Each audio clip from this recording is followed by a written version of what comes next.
কিসে রিজিক বাড়ে, কি করলে রিজিকে ভরপুর বারাকা হয়, রিজিকের চাবিকা ঠিক কোথায়, কোন পথে চললে রিজিকে ভরপুর বারাকা হবে, আমার জীবনে বরকত নেমে আসবে রিজিকে, এটা জানতে মনে যাচ্ছে না আমাদের?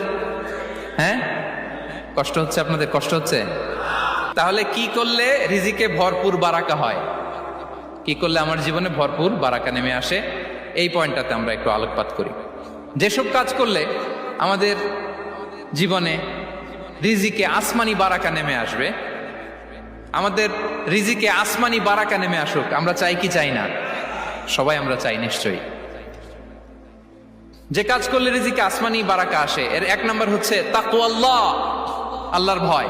আল্লাহ তাআলা বলছেন, ওয়া মাইয়াত্তাকিল্লাহা ইয়াজআল লাহু মাখরাজা ওয়া ইয়ারযুকহু মিন হাইসু লা ইয়াহতাসিব।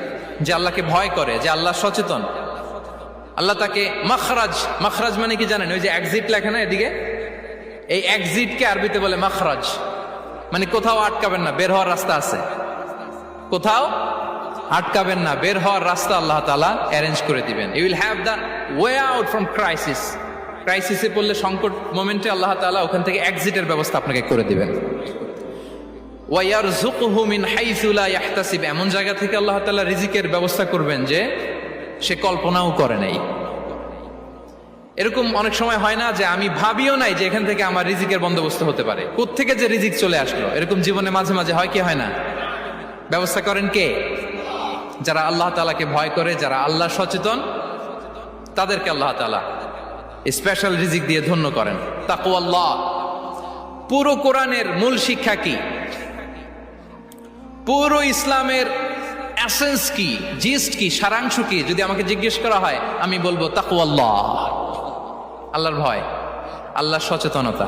আল্লাহ is watching me, Allah is observing me. আল্লাহ তাআলা আমায় দেখছেন, আমি যাই করি না কেন, দরজা বন্ধ করে, জানালা বন্ধ করে, সব বন্ধ করেও যদি করি, পৃথিবীর সবার চোখ ফাঁকি দেয়া গেল, আল্লাহর চোখ ফাঁকি দেয়া যায়? পুলিশের চোখ ফাঁকি দেয়া যায়, সিকিউরিটির চোখ ফাঁকি দেওয়া যায়, আমার সাথে বন্ধুদের চোখ ফাঁকি দেয়া যায়, ফাঁকি দেয়া যায় না একটা মহান সত্তার চোখ। তিনি কে? এই যে সেন্সেশন, অনুভূতি, দিস ইজ তাকওয়া। এই অনুভূতিটার নামই হচ্ছে তাকওয়া, যে আমি যাই করি, যেভাবে করি, যখন করি, কেউ দেখে না, কিন্তু দেখে কে? কেউ যেটা দেখে না সেটা দেখে কে? দিস ইজ তাকওয়া। এই তাকওয়ার চর্চা যার মধ্যে আছে, তার রিজিকে বারাকা নেমে আসবে। আমরা যেন তাকওয়ার চর্চা করি, আমাদের ছেলে মেয়েদের জন্য এটা শেখাই যে কেউ দেখে না বাবা, কিন্তু আল্লাহ দেখে। ছোটবেলা থেকে যদি আমাদের সোনামণিদের ব্রেইনে এই তাকওয়াল্লাহ নামের এই সফটওয়্যারটা ইনস্টল করে দেই, আর কোনো